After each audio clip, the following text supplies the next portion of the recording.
They say that history is written by the winners, but in the spring of 1997, history was rewritten in just 128 days.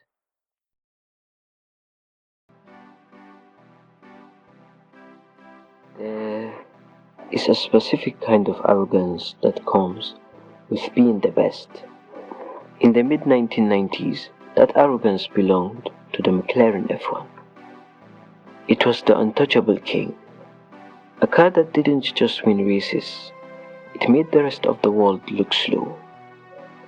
But in the halls of Stuttgart, a giant was waking up. Mercedes-Benz didn't want a seat at the table. They wanted to flip it over, but they were late. The 1997 racing season was a ghost on the horizon, and while their rivals had years of development behind them, Mercedes had nothing. Most legends are born over a decade. This one had a deadline of just 128 days.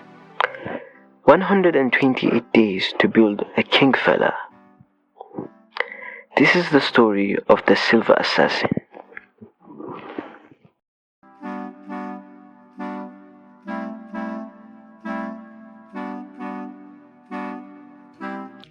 How do you beat a legend in 4 months? You don't wait for inspiration. You commit a heist. Mercedes knew they couldn't build a car from scratch and hope to win. So they did the unthinkable. They secretly went into the market and bought the very thing they intended to destroy. They purchased a Mclaren F1 GTR chassis 11R from a private team. In the dead of night, they brought their rival into a secret workshop. They didn't just study it, they stripped it. They ripped out the Mclaren's heart and replaced it with a monstrous Mercedes V12. They hacked away at the bodywork, grafting their own prototype aero onto its bones. They used their enemy as a laboratory. It was a Trojan horse in reverse. Before the CLK GTR even had a name, its soul was already haunting the Mclaren it was built to kill.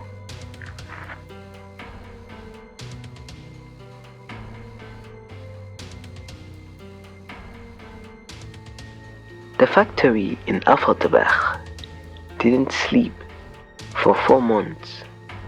It was a fever dream of carbon fiber and aluminium honeycomb. The engineers weren't building a luxury car, they were building a weapon.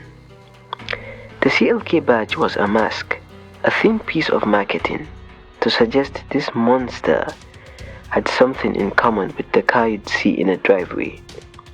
But underneath, it was a skeleton of Kevlar and ambition. They didn't have time for elegance. They didn't have time for comfort. Every hour was a battle against the clock. When the car finally rolled out for its first test, it wasn't just a prototype. It was a miracle. A machine that had gone from a blank sheet of paper to a world-class racer in less time than it takes for the seasons to change.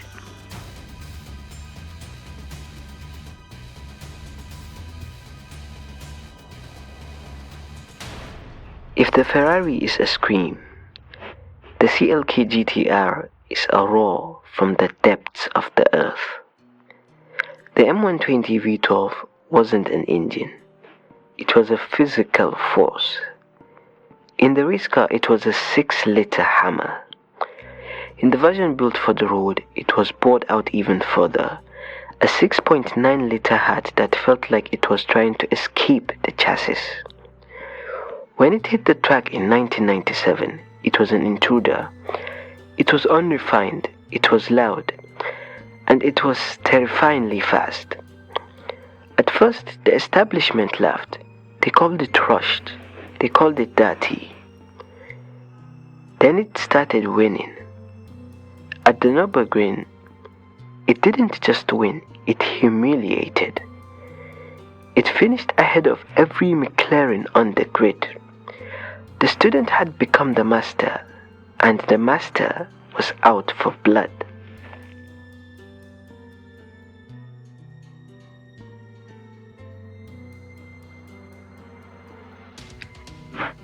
"1998 wasn't a racing season, it was an execution. The CLK GTR won every single race it entered, every pole position, every podium. It was so overwhelmingly superior that the competition simply gave up. Think about the weight of that.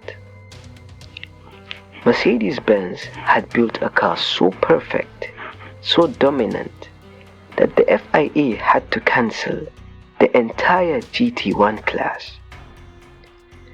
They didn't just win the championship, they broke the sport. No one wanted to race against the Silver Arrow anymore, because losing had become a certainty. The CLK GTR was the king that killed its own kingdom. It left the world with nowhere left to go.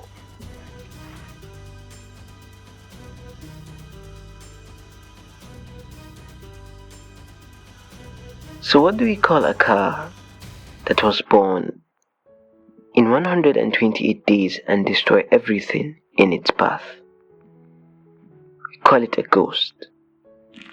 Today, the CLK GTR exists in the quiet spaces of private collections and museum halls. It is a reminder of a time when Mercedes-Benz decided that the impossible was just a deadline. It never cared about being pretty. It never cared about being easy to drive. It was a race car that was begrudgingly given a license plate, a silver assassin that lived for the hunt. It carried the spirit of the original Silver Arrows into a new millennium. It proved that if you are brave enough to use your rival's shadow as your blueprint, you can eventually step out of it and into the light. The 128-day miracle. The car that was too good to be allowed to exist. And its silence today is the only thing louder than its V12 was in 1997.